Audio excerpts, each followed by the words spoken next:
Hello, my name is Tracy Allen, and I want to welcome you to Cooking with Some Friends.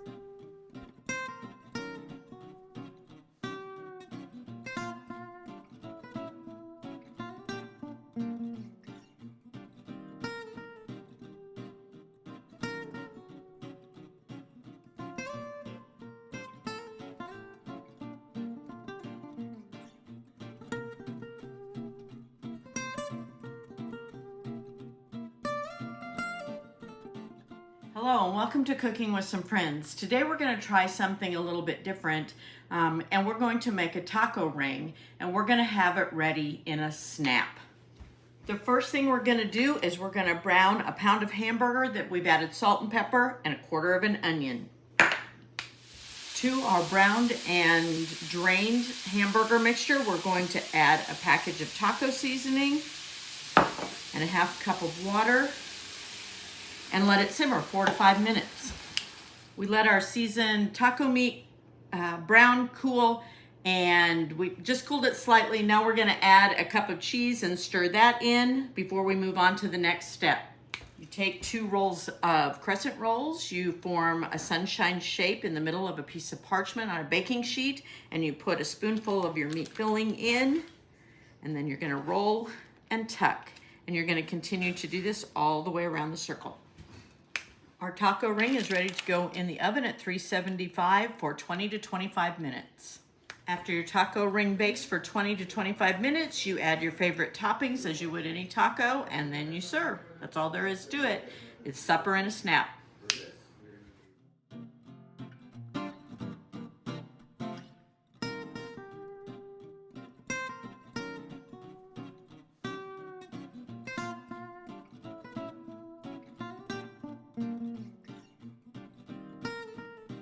Hello everyone and welcome to Cooking with Some Friends.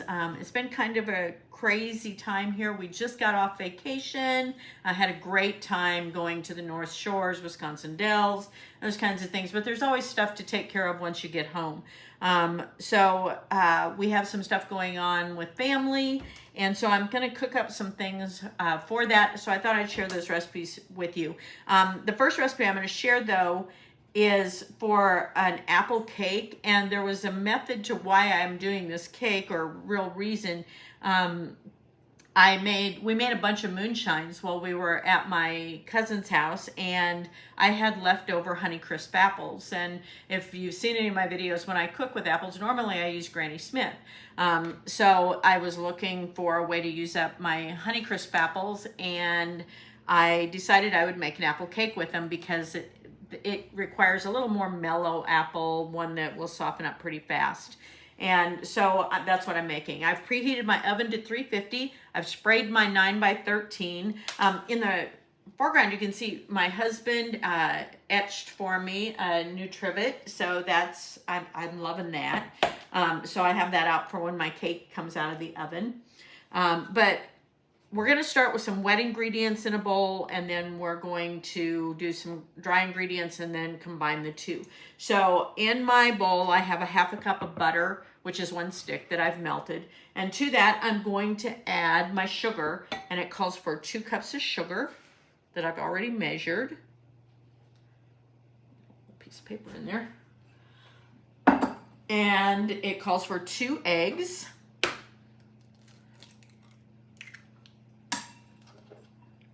Now this particular cake recipe has a caramel icing that goes over the top that really does complement the apples.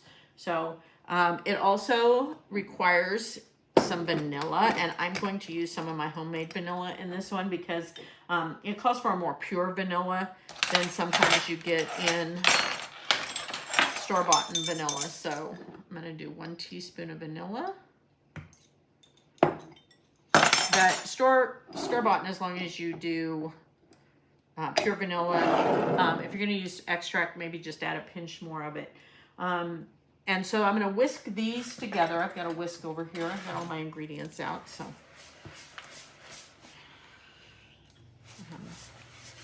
now we had a great time on vacation, but like I said, in reality strikes. But it rained some on us, but not while we were trying to do some of the things that the sightseeing and things that we wanted to do.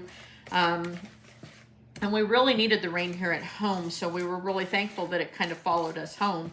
It made mowing the yard and stuff when we got back, picking beans, all those things a little more difficult, but it was worth it to get the rain. Okay, those are my wet ingredients. I'm gonna set that aside for a minute. And then I'm going to work on my dry ingredients. And I have 2 cups of flour. And I have to add to that 2 teaspoons of cinnamon.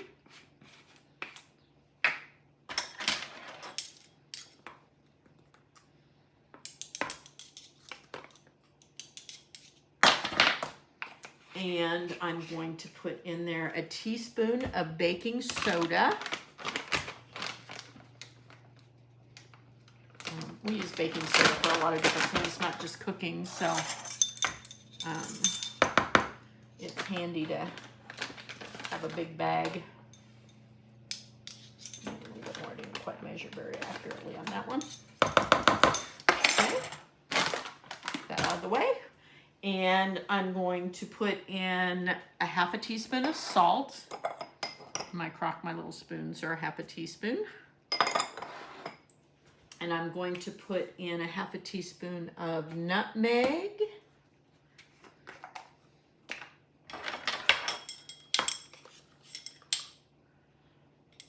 So very subtle spices in it, kind of that warm, homey feeling. And I'm going to also just put in a pinch of ground cloves. Don't want too much, just to give it a little bit more flavor. Okay. So I'm going to whisk that up.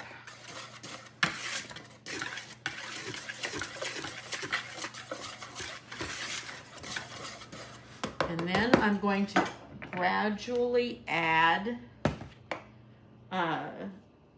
the dry mixture to the wet. And I am not going to use my whisk for this because it's going to gum up in my whisk if I do that. I'm going to go ahead and use a spatula.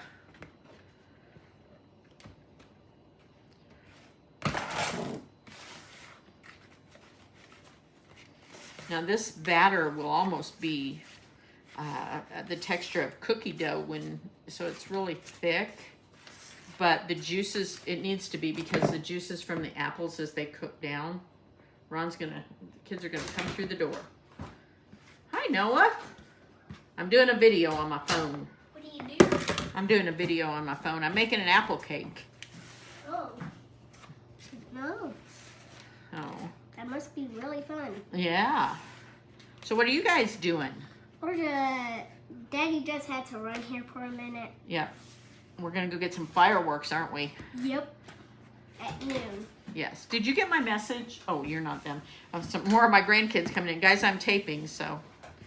Okay, so like you can see, it's a really thick dough. So to this, I'm gonna add my apples. I'm gonna go ahead and add this back to my big bowl because I don't think my little bowl is gonna be big enough. And I'm gonna add about 3/4 cup of chopped pecans.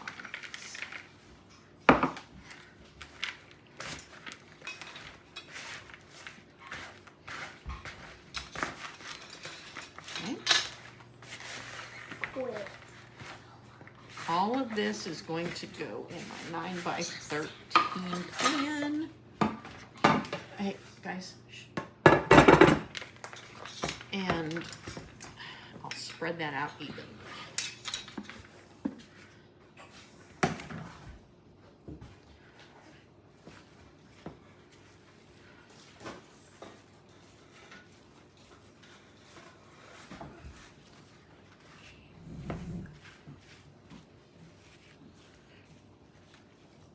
Make sure you get batter all over the place or you won't have much cake.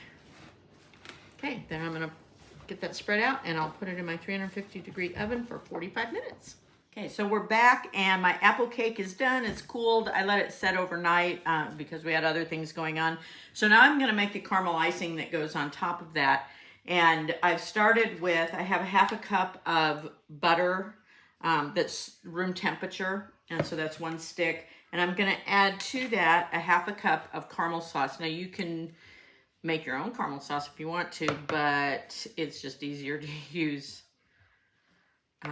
purchased caramel sauce. And I'm using salted caramel but you can use just regular. And we're gonna beat that with a mixer for 2 to 3 minutes to get it nice and fluffy. Okay, so I beat the butter and the caramel sauce for 2 to 3 minutes, and it's ready now to add the powdered sugar that's sifted. I just like working with powdered sugar because I always have it everywhere, especially when you sift it. So I thought I was pretty brave. I got ready for church before I did this, but anyway, so there's 4 cups, and I'm gonna add half of that and beat that in, and then I'll add the other half before I move on.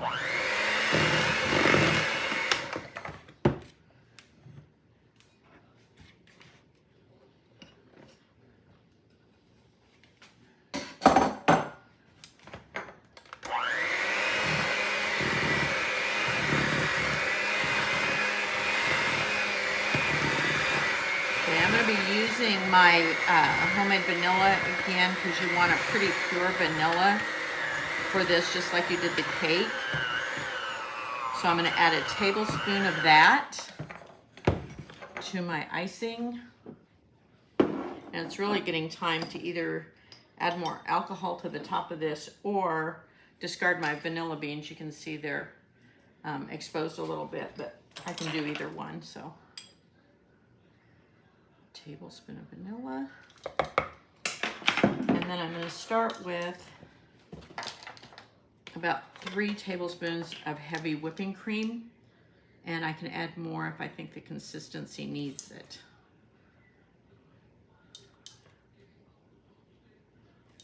Put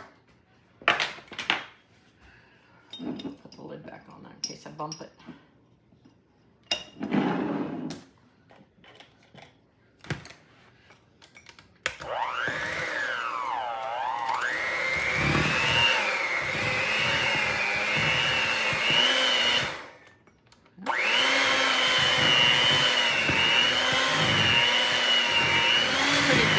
So I think I'm going to add at least 1 more tablespoon of heavy cream, so it's a little more spreadable. And like I said, you can add up to 5 tablespoons.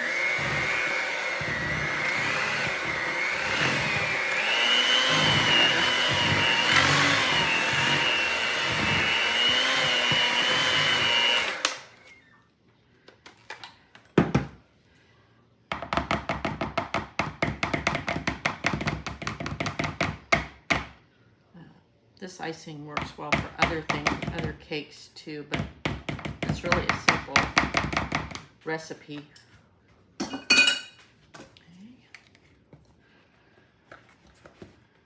So the sides scrape down and cover my cake and ice it. I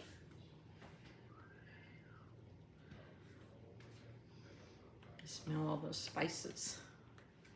Nutmeg and cinnamon, cloves. That's all there is to it. We'll get this iced and we'll have it for our dessert at lunchtime. Thanks for joining us for this session of Cooking with Some Friends. Make sure you like this video and subscribe to our YouTube channel. And find us on Facebook at Cooking with Some Friends.